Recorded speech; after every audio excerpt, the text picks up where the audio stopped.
Hey guys, welcome back to the channel. Today I'm going to show you how to change the reverse bulbs on this 2025 Toyota RAV4. All right, open up the hatch and you have these covers right up here.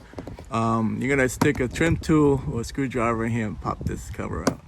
All right, you're going to take your trim tool, stick it in here, and pop this guy out.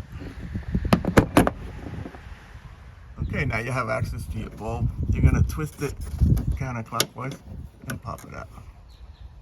Now you can take the bulb out, and once you get your new one, it's just gonna go back in place. Clicks right in place. That's it. Now you can insert the bulb into the housing and twist it around until it's fully seated. When it's like that, twist it clockwise to lock in place. All right guys, to put the cover on, you're gonna put these tabs on first, like that, and then just pop it in place. To do the other side, pop this one off. And that's it guys. I hope this video helped you out. Like and subscribe. Talk to you guys later. Take care.